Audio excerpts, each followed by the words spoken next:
Assalamualaikum warahmatullahi wabarakatuh. Halo Bapak Ibu calon guru penggerak yang hebat di seluruh Nusantara. Saya Nasrullah SPD dari Kota Banjarmasin akan menyampaikan koneksi antar materi dalam modul 3.1 pengambilan keputusan sebagai pemimpin pembelajaran. Guru sebagai pemimpin pembelajaran perlu melakukan langkah-langkah pengambilan keputusan dalam mengelaborasikan pembelajaran yang berpihak pada murid.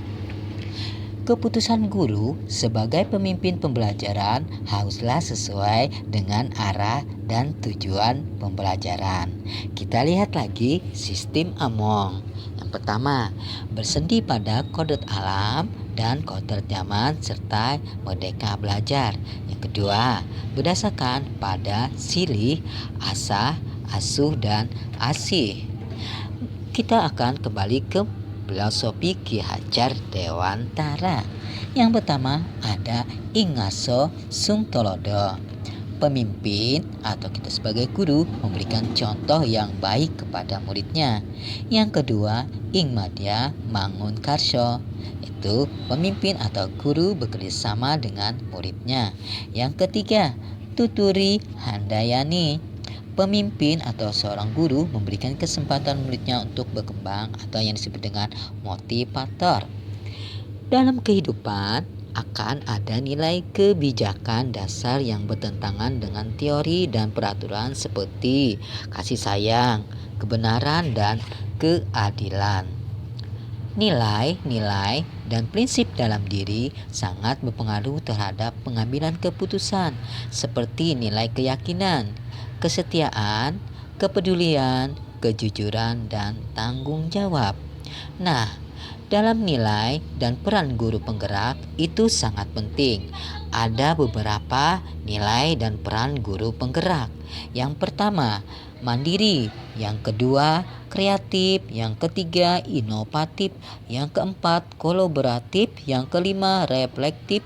Yang keenam, berpihak pada murid. Semuanya itu prinsip kita mengambil sebuah keputusan.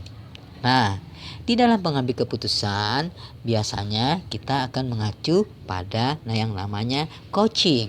Coaching yaitu pengujian pengambilan keputusan yang telah diambil, pengambilan keputusan yang lebih efektif, di mana ada pertanyaan diri atas pengambilan tersebut. Di mana dalam pengambilan keputusan kita mengacu pada yang namanya mode Tirta, di mana Tirta terdiri dari tujuan, identifikasi masalah, rencana aksi, dan tanggung jawab. Di dalam pengambilan ada yang namanya istilah dilema etika. Nah, dilema etika yaitu situasi ketika seseorang harus memilih dua pilihan, di mana secara moral kedua pilihan benar namun bertentangan. Yang kedua, apa itu bujukan moral? Bujukan moral yaitu situasi ketika seseorang harus membuat keputusan antara benar atau salah. Nah, di dalam tersebut ada yang namanya paradigma dilema etika, yaitu ada 4 pola dalam mengambil keputusan. Yang pertama yaitu individu lawan masyarakat yang disebut dengan individual vs community. Yang kedua, rasa keadilan lawan rasa kasihan yang disebut dengan justice vs mercy. Yang ketiga, kebenaran lawan kesetiaan, truth vs loyalty. Yang keempat, jangka pendek lawan jangka panjang yang disebut short term vs long term. Nah, dari itu kita harus juga mengacu kepada prinsip pengambilan keputusan. Di dalam prinsip-prinsip pengambil keputusan ada 3 prinsip. Yang pertama yaitu berpikir berbasis hasil akhir, yaitu end-based thinking. Yang kedua, berpikir berbasis peraturan, rule-based thinking. Yang ketiga, berpikir berbasis rasa peduli, care-based thinking. Nah, Dari 9 pengambilan keputusan, kita harus juga mengacu pada 9 langkah pengambilan keputusan. Yang pertama, terdiri dari 1. Mengenal nilai yang saling bertentangan. Yang kedua, menentukan siapa yang terlibat. Yang ketiga, kumpulkan fakta-fakta yang relevan.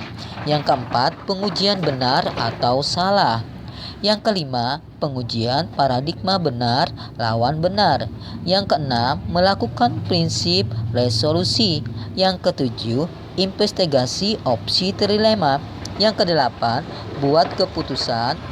Yang kesembilan, lihat lagi keputusan dan refleksikan.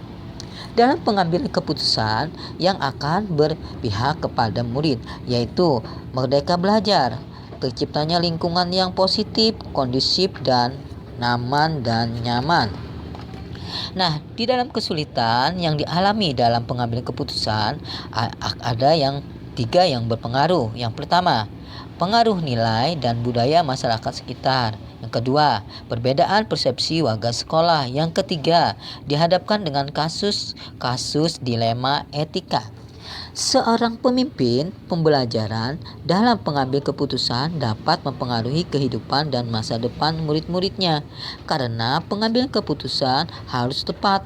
Dengan keputusan yang tepat, maka seorang guru akan mengarahkan potensi dan bakat yang dimiliki muridnya. Nah, dari itu akan mengambil kesimpulan akhir, yaitu di mana nilai dan peran guru sangat berpengaruh dalam pengambilan keputusan terhadap muridnya. Dalam pengambilan keputusan yang tepat, guru menentukan paradigma, prinsip dan 9 langkah pengambilan keputusan. Guru dapat menggunakan pendekatan inquiry apresiatif, model Bagja yang di pelajaran berdiferensiasi dan sosial emosional, metode coaching, model Tirta, untuk dapat menciptakan budaya positif di sekolah, lingkungan yang kondusif, serta murid merdeka dan bahagia. Nah, itulah modul 3.1 tentang koneksi antar materi dan dalam pembinaan pembelajaran. Terima kasih dan wassalamualaikum warahmatullahi wabarakatuh.